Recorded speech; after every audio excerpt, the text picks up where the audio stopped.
Hello, my name is Sheena with Rise Wellness, and this is Activate Your Genius.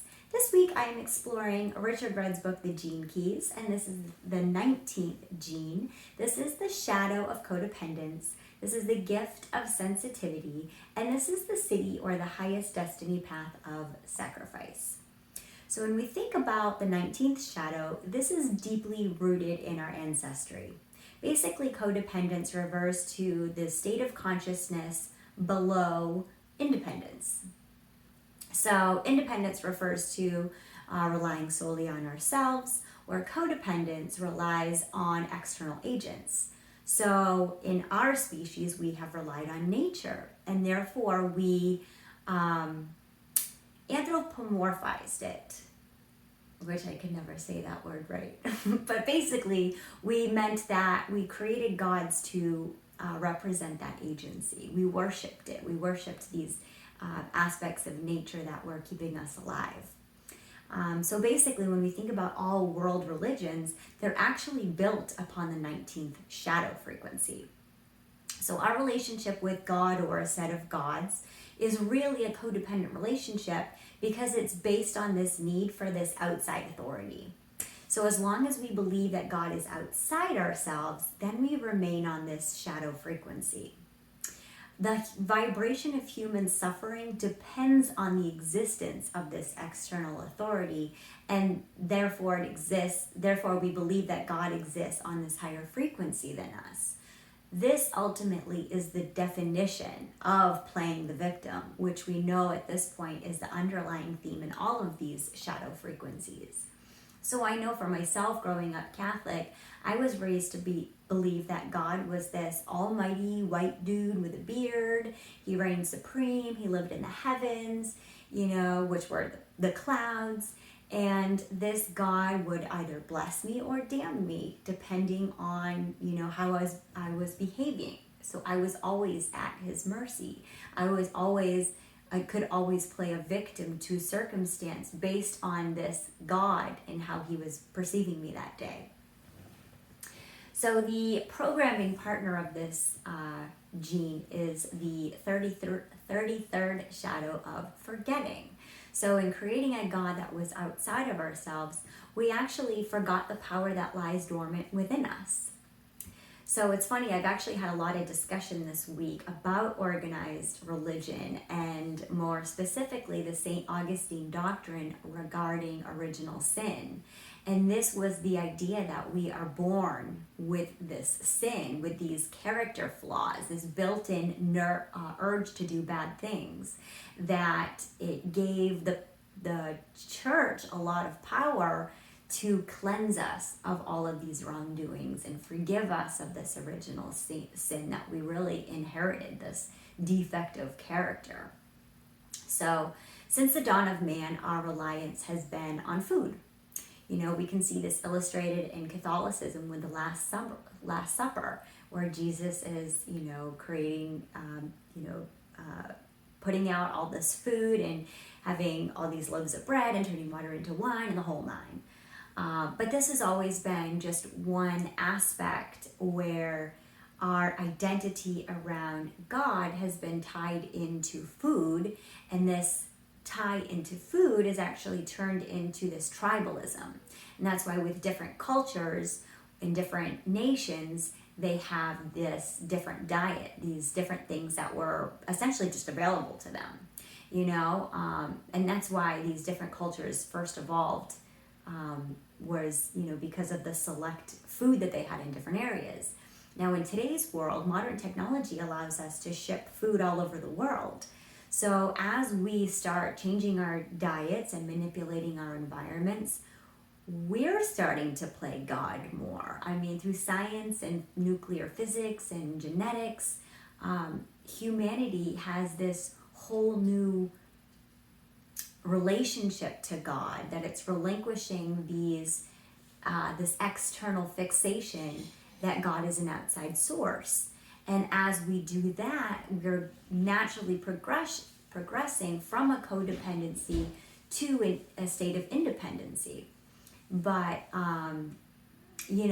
what's happening now is, as we don't need him as much to sustain us with our food, people are really starting to question God as this outside agency, and starting to really kind of come out of these organized religions. Over the years, there's just been so many shadows of the church coming out that people are not accepting it that the way that they did before. They're starting to kind of speculate more, contemplate some of the things that they were raised to believe that no longer fit with the agenda today or their own thought patterns. So really the dilemma of this shadow is heresy. We're coming into the place of breaking out of these generational wounds, these ancestral wounds that we've been carrying, these old limiting beliefs that, primitives had adopted. We're contemplating them more, having a little bit more discernment to say, that may have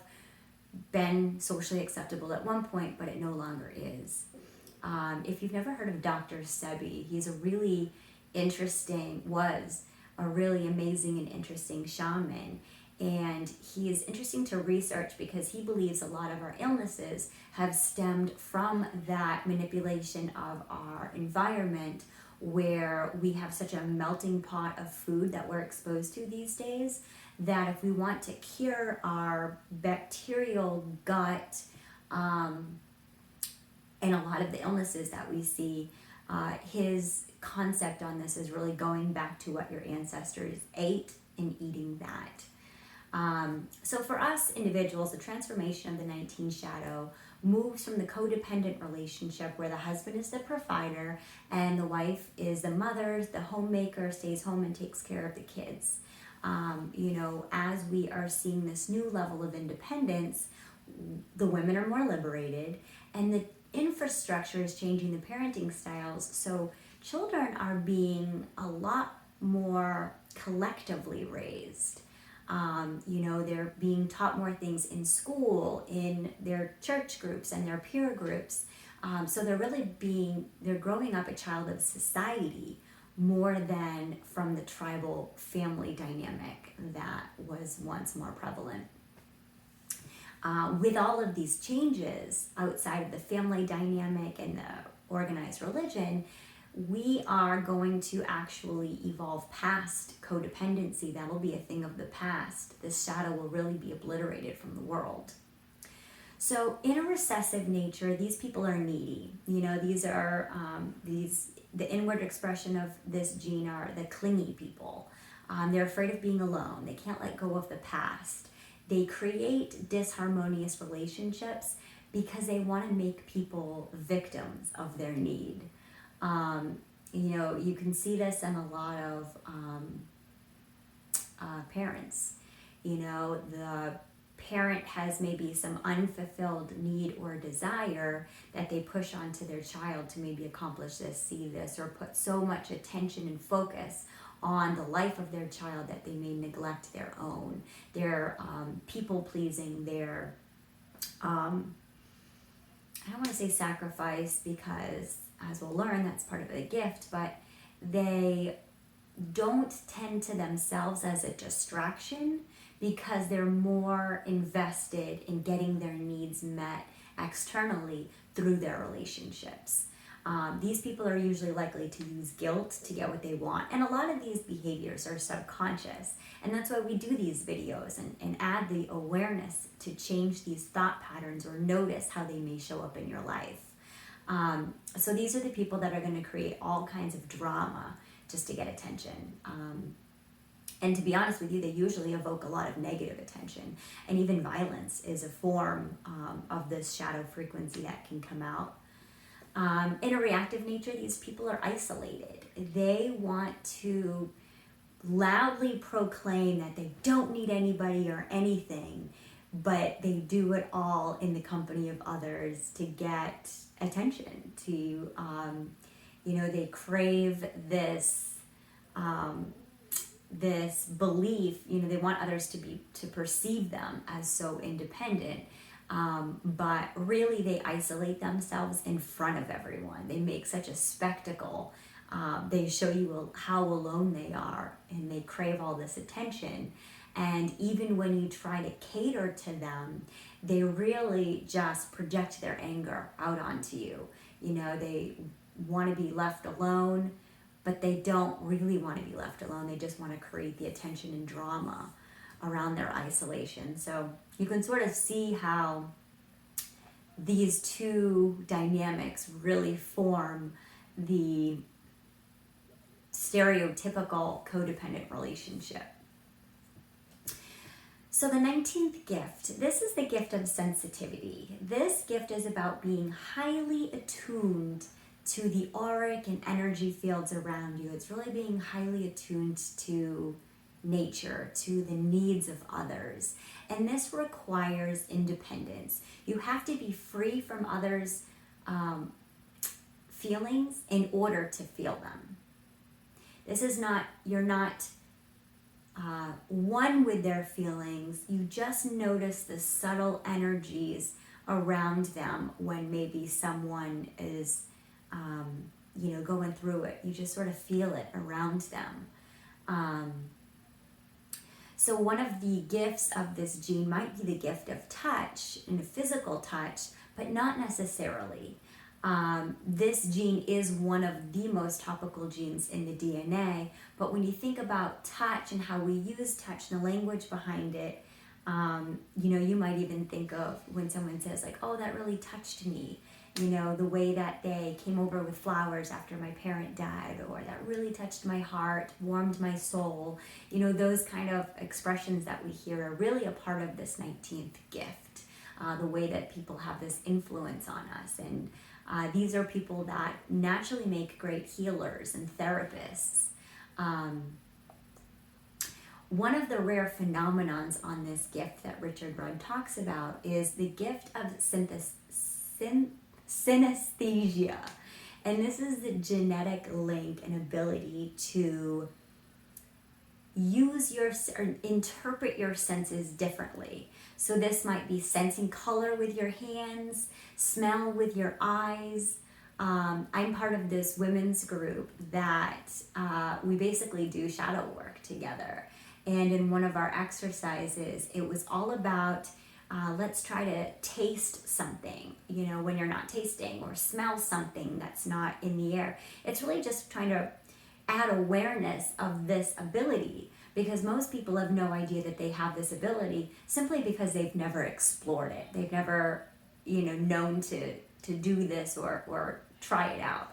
So until I had that exercise, I had never myself really explored that. But what's so interesting was that was months back, and this past weekend I was Reiki certified. And as I was receiving an attunement from this master Reiki person, I had my eyes closed, and as he is attuning me, I can hear it. And the best way I can describe that attunement was like the sound of like a low vibration of like an Om frequency, which when I've done Reiki before, it wasn't with a Reiki master, but I didn't have that experience. So, this is when you're passing through a higher frequency that you open yourself up to these experiences. So I don't know if it was the frequency of the Reiki master. I don't know if it was the collective environment. I don't know if it was because I was passing through this gene, but, all of a sudden with my eyes closed and he's, not putting his hands on my body, but in my auric field, I can hear this Om frequency in his movements. It's just kind of interesting.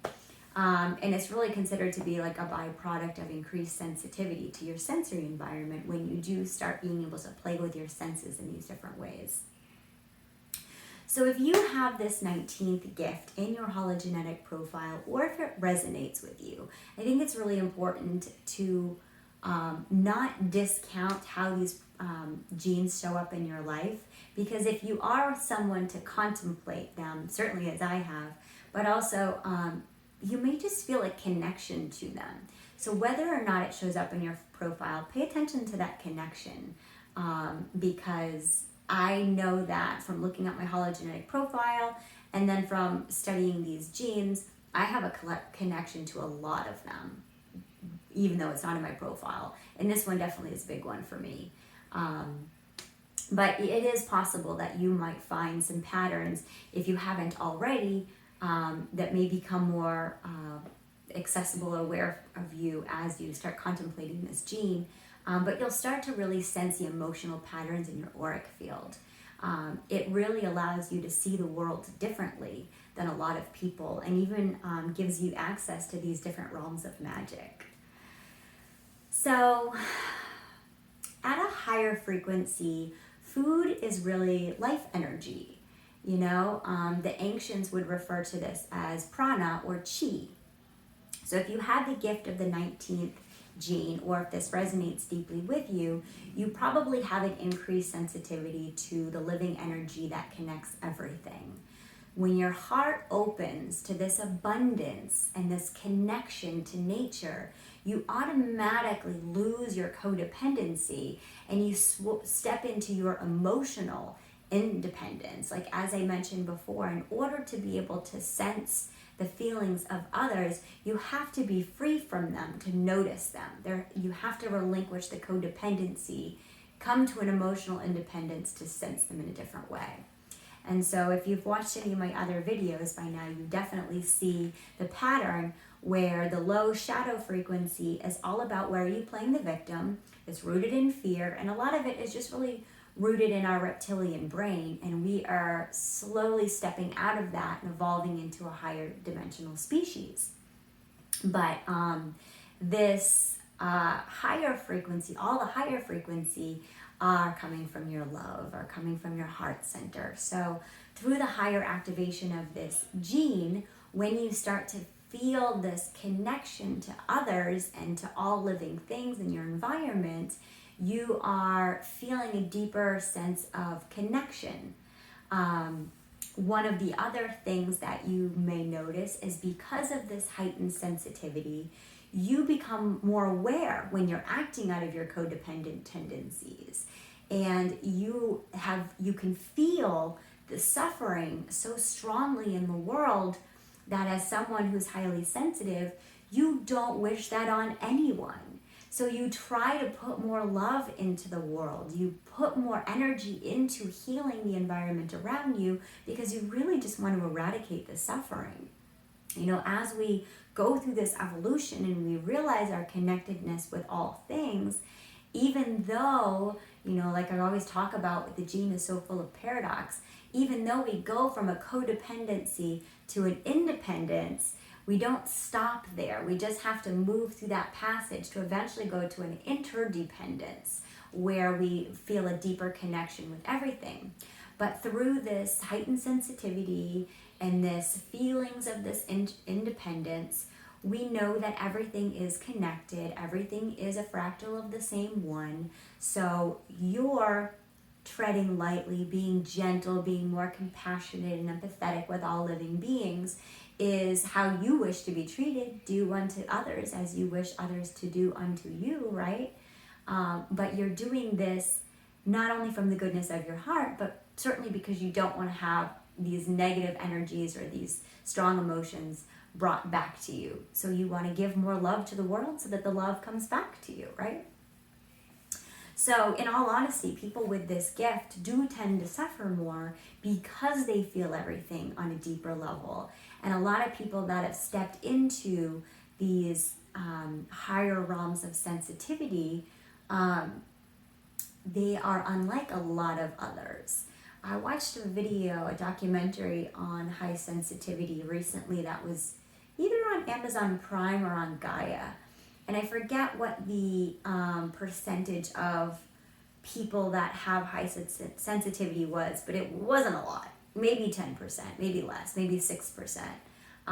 But so when you have this deeper empathy for others and this high level of sensitivity, the world can seem a little bit harsh because you are unlike it. You know, we are moving in the direction of this, but we're not quite there yet. So you might feel a little bit more of the suffering that's around, and certainly you step into this greater sense of responsibility to eradicate the suffering in whatever way that you can. So people with this gift are more deeply connected with animals, and primarily the mammal kingdom. So I know in my spiritual journey, and as I have gained a deeper connection to all living things, I simply can't eat animals anymore. That started for me years ago, giving up red meat. And then I really did that as part of my, reducing my carbon footprint after I learned about how much energy it takes to make a burger. And then after that, eventually pork fell off for me. And then most recently, chicken fell off for me. So I no longer eat any animal products. And then dairy became a byproduct of that, where it almost like feels like cannibalism to me. Like if I'm so connected with the animal kingdom, why would I eat one of mine? It just doesn't sit with me, And I also, even noticed in my body when I would ingest animals, feeling the hormones in my body, feeling that fear because of the way that a lot of food is produced these days. That's not really great treatment of animals. And when you ingest that, I was having a physical reaction to ingesting that. Moment of fear from the animal would directly translate to anxiety in me. And so, just through my natural deep dive into spirituality, I can't eat animal products anymore. So if you have this 19th gift, you would really shine working with people, working in groups of people, because you have this natural healer ability that you can influence a lot of people. Others might even consider you to be psychic because of your ability to really sense the energy in the auric field. You can really go into any field with this gift. So that's really up to you, but using your service for the greater whole and giving back is really done, serves a lot more in a group setting. So when we think about the highest destiny path of this gene, this is the 19th Siddhi of sacrifice. Now, this path of this frequency moves from codependence, like I said, to independence, and then to interdependence. And this interdependence is truly this entering of a state of union, knowing that we are all beings, we are all part of the cosmos. We eventually give way to the death of our separate selves, our separate identity. And this becomes what the ultimate sacrifice is we sacrifice our identity, we sacrifice our body, we sacrifice ourself, because we move into this more connected unity with all living things.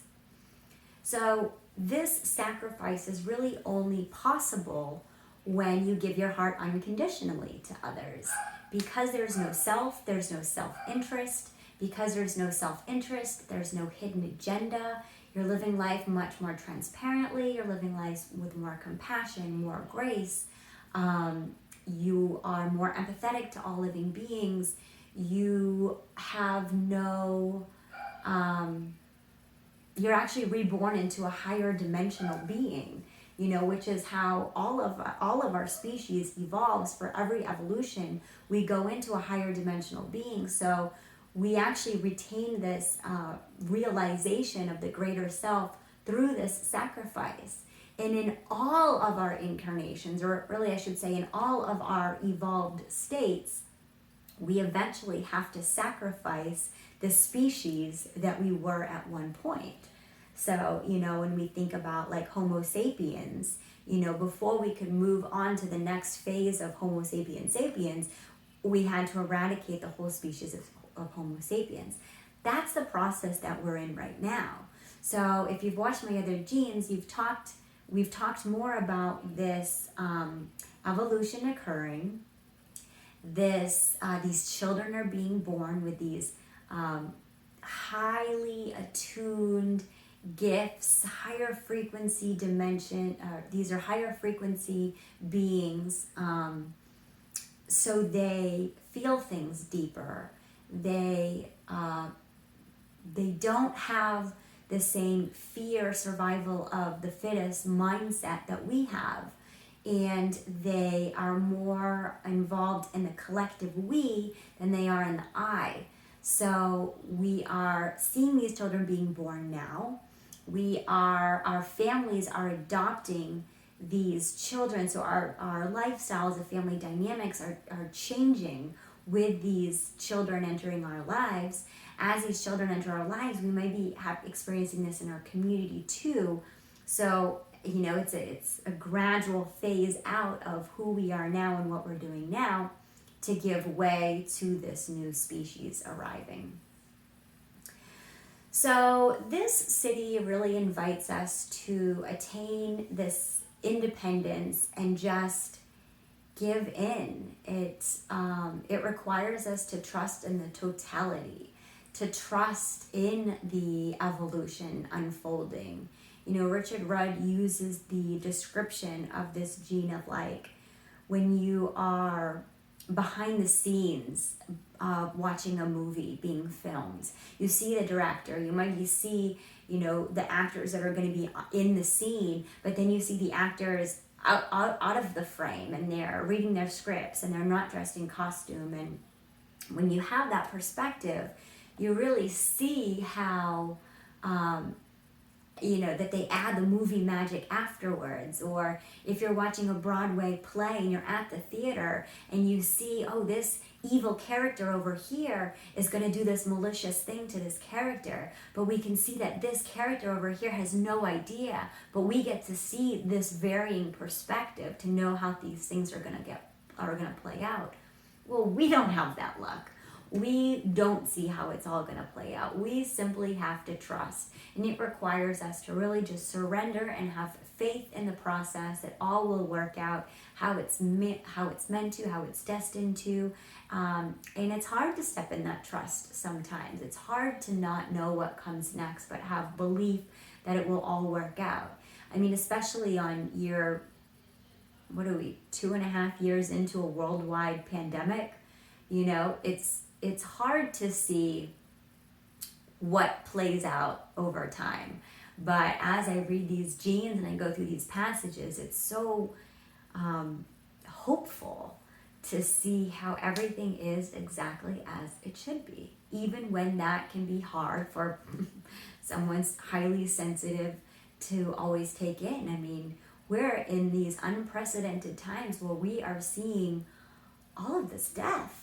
But if we're going to take our notes from nature, with death comes rebirth.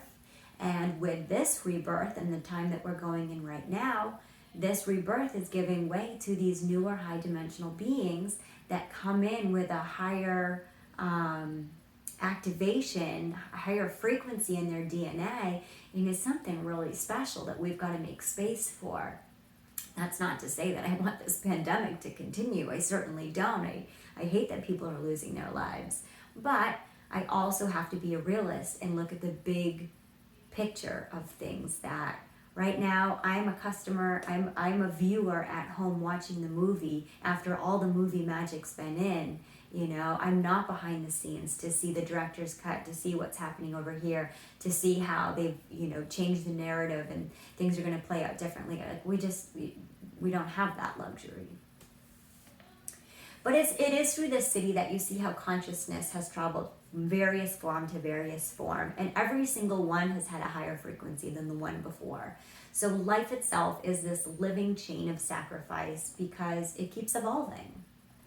So Richard Rudd writes in regards to this Siddhi, this is a long quote, so I'm just going to read it for you because I think it's really interesting and kind of ties into what I was saying. But he says, consciousness is now beginning to outstrip man and is reaching out for a higher form. But the new form must emerge out of the old one. So deep within human DNA, new mutations are being triggered. This is one of the main reasons for the vast population explosion on the planet. Our genes require the maximum diversity in order to trigger a genetic mutation potent enough to reshape Homo sapiens into something quite different. It is also the reason why so many diseases are emerging through our DNA. They're all early mutations, the precursor of what's to follow. through the 19th Siddhi, it's not only the individual that must sacrifice him or herself in the whole world around, herself into the whole, but also the human species that must be sacrificed. Everything we see happening in the world around us, from pollution to global warming to wars to social upheaval, is a result of the profound genetic process that we are undergoing. And I hope that gives some kind of peace to someone out there, because we tend to think in the here and now, and even spirituality wants us to stay present. So while we are staying present, I hope this gives some little bit of faith that we're evolving. We're going through a genetic mutation. In earlier times, we had whole species drop off, and so instead of that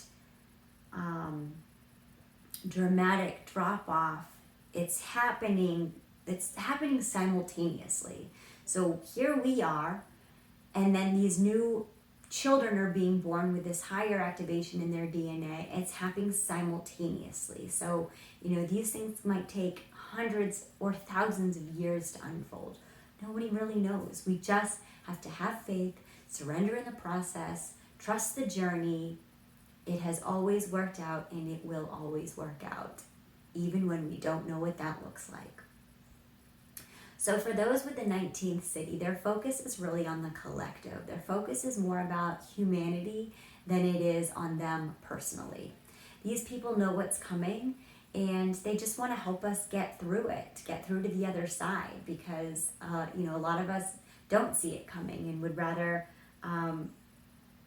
have someone kind of handhold us through this process, right? So these people do everything that they can to prepare for the coming consciousness shift.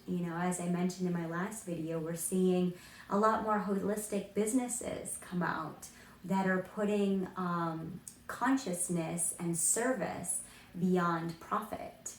And this has great impact on our collective to be able to put service before money and greed.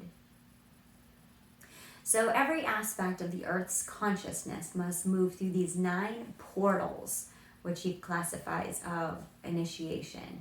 These are birth, baptism, confirmation, matrimony, annunciation, communion, ordination, sanctification, and glorification. Now, one of the things that Richard Rudd says in this chapter is that on a collective level, this 19th Siddhi will actually be one of the first ones to awaken. So this Siddhi of sacrifice is already happening. We're already seeing it. And I just explained it right there in the holistic businesses that are emerging, that are putting service above profits. They're sacrificing the bottom line, which has always been the profit, for the betterment of humankind. So one of the traits that we'll see in these new humans that are emerging is what he considers to be a sensitivity that's like beyond psychic. This awareness is not only, doesn't even recognize itself as separate from the others. So how it moves through life offers these sacrifices that it doesn't, that don't appear sacrificial to that being, because to that being there is no self. Everything is in a collection. So that they don't know any other way to live. So it's really interesting when we think about our relationship with sacrifice and how that might evolve. And all of this evolution, going from the I, the self, to the we, us, our, all that, the collective. So eventually communication is going to go beyond the 5 senses, and you may already be feeling that, especially if this is a gene that you really connect to, that language can sometimes feel restrictive. There are so many other ways to communicate with one another that our language as we know it will eventually evolve more into what we can most describe as the sensory feeling of touch. As I mentioned, this is a really topical gene, but it's still different than the touch that we consider touch. It's really the true language of Gaia. It's understanding the interconnectedness in the auric tissue. And it brings all of our beings into this greater awareness of our inherited unity. So I know for myself, like I said, I have a deep connection with this gene that I am a lover of animals. And for the past little bit now, I guess year and a half or so, 2 years, I have been lucky enough to have an animal sanctuary that's close by me. And this year I actually got an annual membership. The place, I'll give it a plug because I love it so much. The place is called Big Cat Habitat in Sarasota, Florida. And no, before you ask, it does not have any relationship to the Tiger King, Joe Exotic stuff. No. These are animals that have been taken in because their owners went through some kind of experience that they could no longer take care of the animals. You know, they bought these animals, they came into these animals because of their love for them. But something gave way that they could no longer care for them. Instead of putting them down, this habitat, this sanctuary was formed to give people this access to them while they do these things to collect money, you know, fundraiser and the like, to care for them. So I am not a zoo girl. I just don't like zoos. It gives me like a bad energy to be there, and I have the opposite experience when I go to Big Cat Habitat. And so this year I have been regularly meditating with the animals, whether it's the lions, the tigers, the bears. Oh my, I had to. But it's beautiful. It's such a peaceful experience to share my love in the auric field of these other animals. And it hasn't taken long at all for these animals to sense me coming, to kind of build this familiarity with me. I'm really only going, you know, a couple times a week, but already we're building these kind of bonds with one another. And you know, I love connecting with animals. I mean, one of the reasons that I got Reiki certified was to do Reiki on animals. I want to live an open-hearted life. I want to love without condition, and I want that love to transcend beyond just humans and into all living beings, and primarily with animals. So when I think about my passage through this gene, if you've watched my other videos, you always know that there's something pretty major that happens to me, for me, a great teaching that happens for me when I study and contemplate these genes. And it happens really naturally. And because I have this heightened awareness about these genes, because I spend so much contemplating them and listening to them and hearing them and reading them, that they go from the unconscious into the conscious, that I can sort of, I just have more synchronicities about things just because I'm more attuned to it because I study it, right? So if you watched my last video, I mentioned that I went to a palm reader, and this palm reader was telling me that I was, super fertile, but offering these judgments that it would be greedy of me to have children at my age, being in my late 30s. And I had to take a while to sit with that and just hear somebody say that to me and offer myself a love and compassion about all the ways that my life will unfold. And, in some ways I've had this fear that what if I end up in a partnership and this person resents me if I don't have kids? What if I resent me if I choose business over children? And naturally, as this week has unfolded and I've been meditating and I've been journaling and I've considered that palm reader's message in the back of my mind and then played out all of these what ifs and scenarios in my head of how my life would unfold, well, I ended up having this real deep epiphany, I would say, earlier this week. And we are in the time of a full moon now, which is always a great manifestation portal. And I found myself just like almost, what's that word? I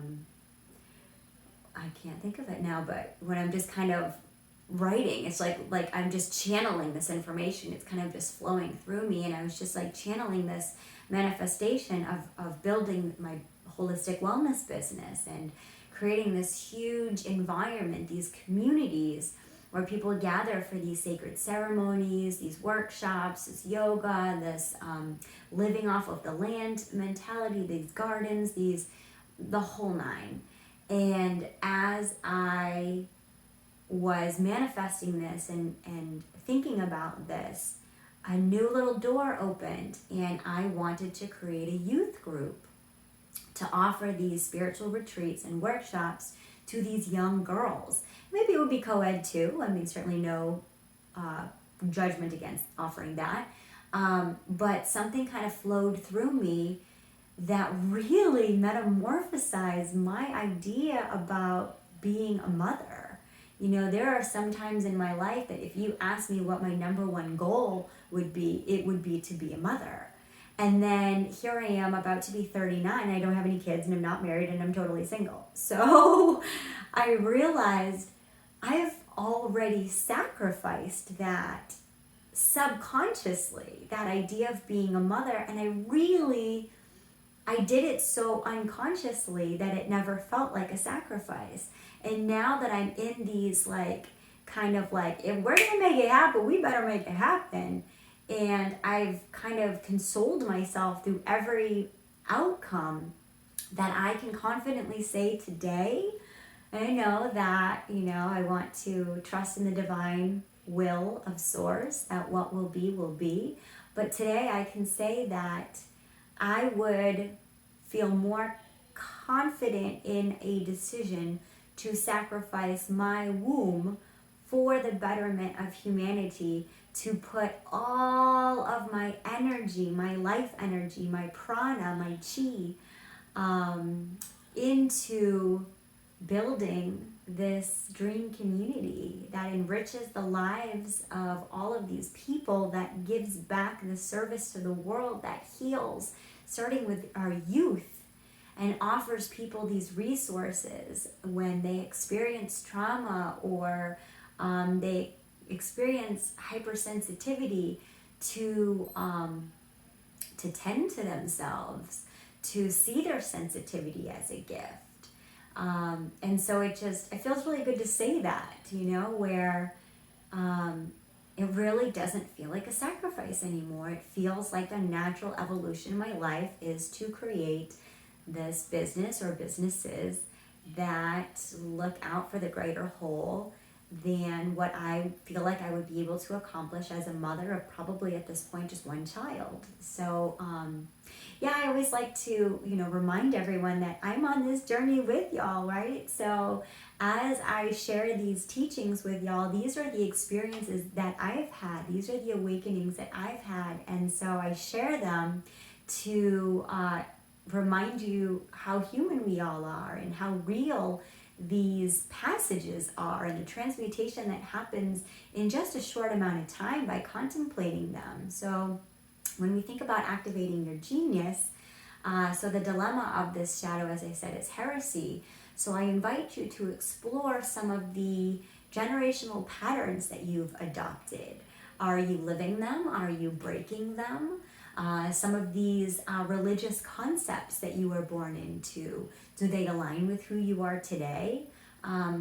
Personally, I love the Bible. I think the Bible is this amazing work of art, this literary phenomenon, but only for me when seen through the lens of depth psychology, because I do believe that the Western translations have just lost a lot of it.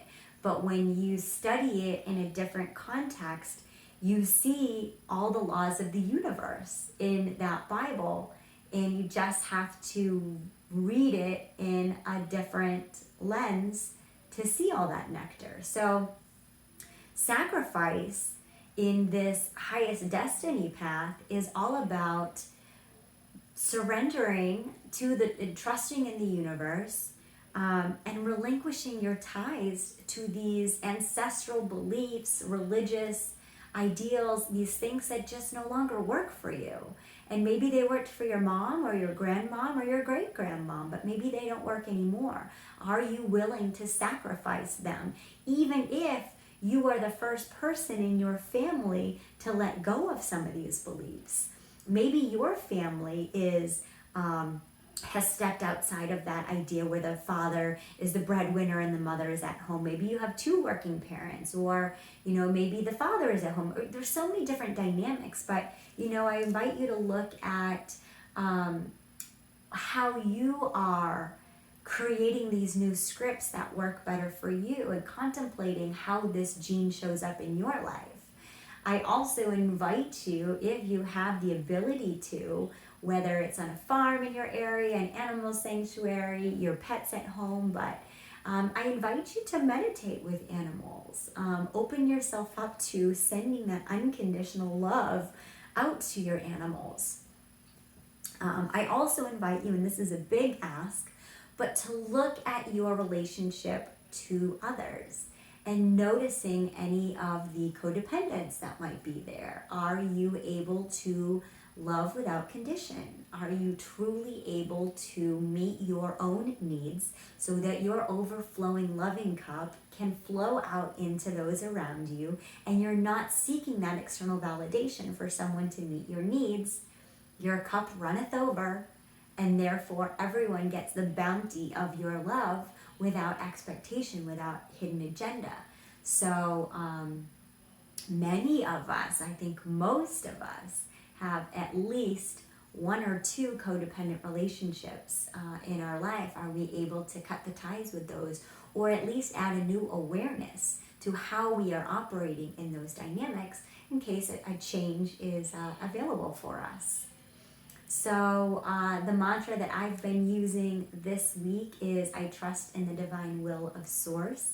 Here I am talking about my creation, my desire to create this thought baby, this business, instead of a human baby, and maybe that will change. And when I use this mantra, I trust in the divine will of Source, I am open to receive whatever the universe has for me. I know that it starts with me, and it starts with my open acceptance to all of the outcomes, and loving myself unconditionally through whatever life manifests for me, and just taking more of a conscious role and adding this awareness to living life with more intention, with more connection to all living beings. And that's really the contemplation that I invite for you, is spending time in nature, finding the ways that you're connected, and even something as small as when you're giving someone a glass of water, or when you're taking in a glass of water, can you offer love to that person? Can you send those loving intentions into that glass of water before you deliver it to them, before you drink it yourself? We are made of water. The universe is within us. So we are what we eat, we are what we drink. If we send love into that water and ingest it, you're going to have a different experience on receiving or giving that water. And I just sort of invite you to explore these concepts. And very lastly, I would also say, I would invite you to explore your concepts around sensitivity. Some of you may have been brought up to believe that you were too sensitive, you were too dramatic, this, that, and the other, because you are highly attuned to these energetic auras. Is that something that you're able to rewrite a new script that works better for you, or your family, your friends, your children? That's one thing that I had to do. I grew up believing and being told that I was too sensitive. So to come to the Gene Keys and see this as a gift was eye-opening, exciting, opportunistic. And so I just welcome all of y'all to share with me these contemplations that you're having. How do some of these, how does adding this new awareness change your life? I want to hear about it. You can follow me at Rise Wellness Coaching on Instagram. Be sure to like this video if you did and share it with your friends. Comment on the comments field to let me know what you think about it, and I will put a link, or I will put a description of the other Gene Key videos that are out there now. I invite you to explore them. Thank you so much, as always, for being here. I love having these journeys with you. I love sharing this aura, this energy, this space with you. I love you so much. I'm always sending the love your way. I hope that you can feel it. Thank you to everyone who has reached out to me to tell me their passage through these genes. I love it. Keep it coming. I appreciate y'all. Namaste.